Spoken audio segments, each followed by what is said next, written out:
Yes, in the last 2 years that the President Asiwaju Bola Ahmed Tinubu, his administration, and his security chiefs, and of course the National Security Advisor that he appointed, have been doing so well. We've not had it this good in a very, very long time.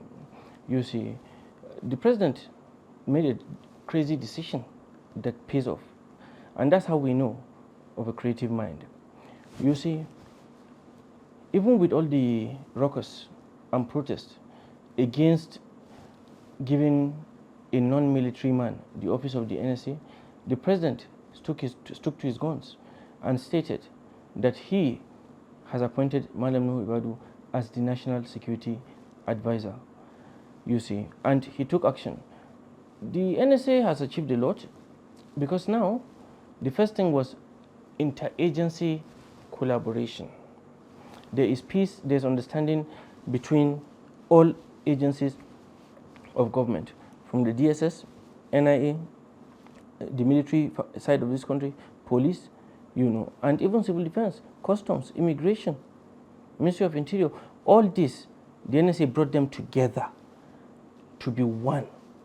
That's one force, so that there will not be competition between agencies. What we had before the NSA came was that you would see that the army and the police are operating continuously in an independent manner, whereby they kept encroaching on each other's investigations and efforts and things like that. There was something that was like a competition of resources, competition of funds, people doing the work that they were not even supposed to be doing. That was what we came in and found in this administration. The NSA has now brought everybody to the same. If a policeman catches you, it's like an army man catching you. They work as if they are one agency. That is the biggest achievement he has done. In fact, even inside his Security Council, for the first time, we've seen the customs, immigration, they have a seat on the table for security committee meetings and of that type. They have also created different means, politically, militarily, educationally, different ways of engaging with people in order to create this sense of belonging to Nigerians, for them not to want to hold arms and go into things. These kind of things are the things that Mallam Ribadu came in and brought in. Now, that interagency synergy has now brought out a lot of gains for this country when it comes to security. If not for some pockets of insecurity that happened within the last few months, we had a very, very smooth ride in this country. We've had issues of bandits, we've had issues of Boko Haram, we've had issues of IPOB, the militants, a lot of things happening. But this government has been able to bring it to the lowest minimum. Boko Haram has been brought to its smallest capacity, that they are no longer that much of a threat due to the collaboration and the attacks that the NSA has been doing in order to be able to clear out the north.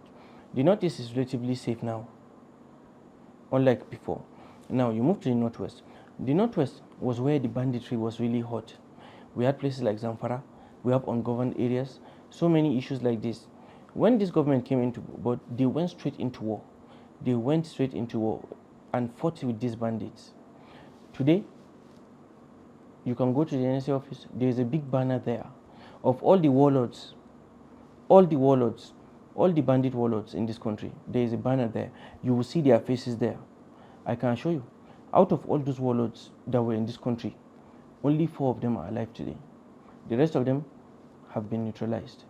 Their cells have been neutralized. Their praying ground has been wiped out completely, like the Abuja-Kaduna Expressway. You see, within that small corridor, we had 4 major terrorism banditry cells that are there. Today, they have been wiped out completely. You can travel freely with no fear at all. Apart from that, we see bandits now voluntarily surrendering to the government. After seeing that this particular government is not that type of particular government that can be easily blackmailed, because this government is ready to fight. This government keeps telling people to stop paying kidnappers, to stop paying these bandits, because you are only empowering them. But despite that, they have been neutralized. They are on the run. Their attacks have gone down. Let's look just in the past 2 years and even now. Tell us, where have you seen these major attributes happening again? They only have guerrilla warfare. They only do small attacks and they run back. Easy targets, soft targets. They have been unable to do any serious damage to this country because our territorial lines are completely under the Nigerian flag.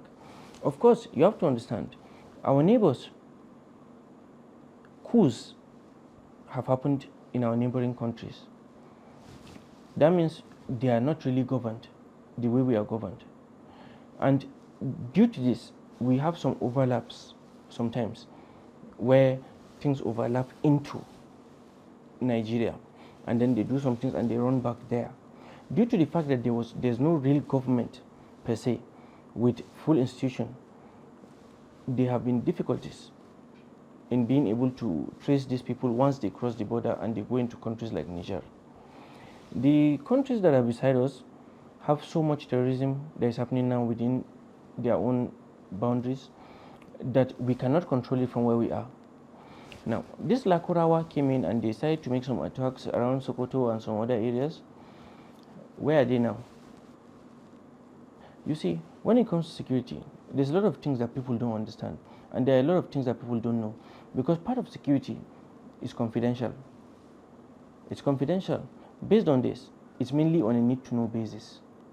Every day, our brave troops put their lives on their line in order to be able to allow us to sleep well at night.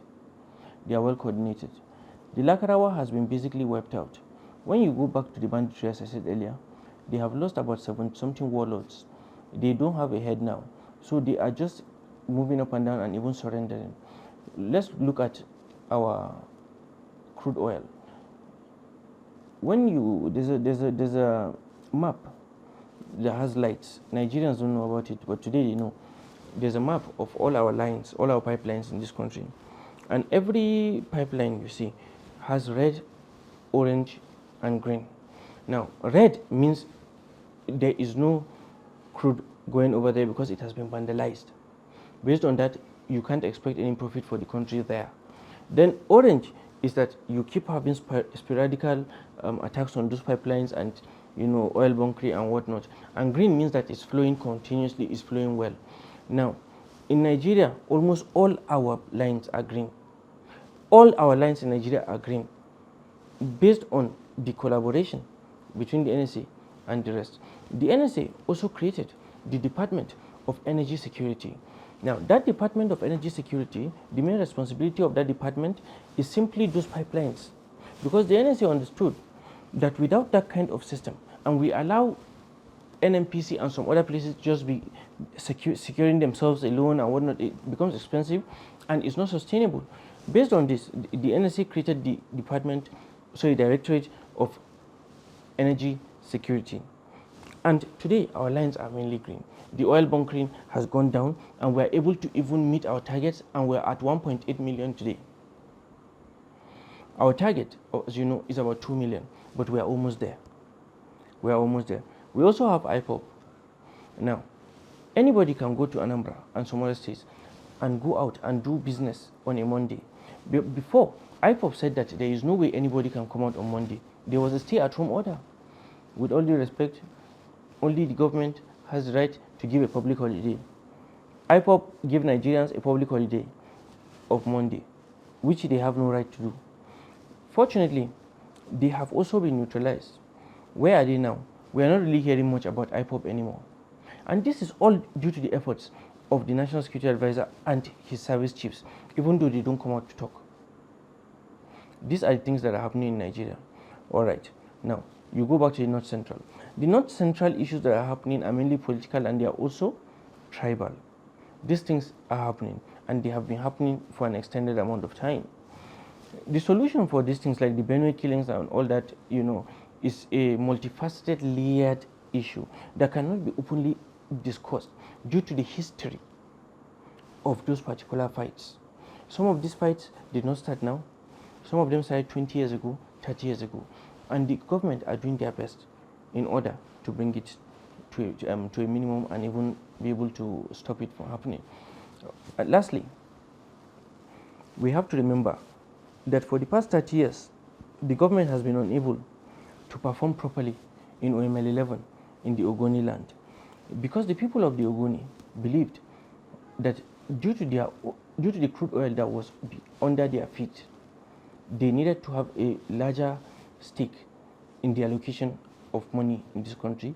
They also believed in more community engagement, and they believed that the companies that were in charge of OML 11 and other lines within the Ogoni land have been irresponsible and reckless and have destroyed their lands, destroyed their waterways. They can't farm and they cannot eat. Due to this, they took protest, and we know what happened, where they lost some of their heroes, like Ken Saro-Wiwa. This president has come back now, and he has honored them all. Based on this, the people of Ogoni are very, very happy, and they are ready to work with the government. And the government has done something that even the military regime has been unable to achieve, which is going back into Ogoni. Today, we are in Ogoni. Today, Nigeria, we are in Ogoni. And OML 11 is going to start producing again. These little things that people might not know that are happening are really happening in this country. We are doing things, kidnapping.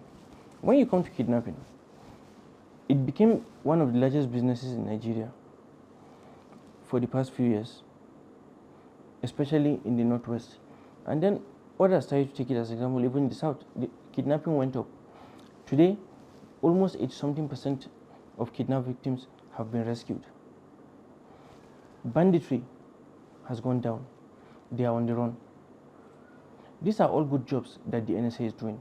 We cannot also forget that we have vandalization of transmission lines, electric transmission lines, and the problem with that is that this is national infrastructure.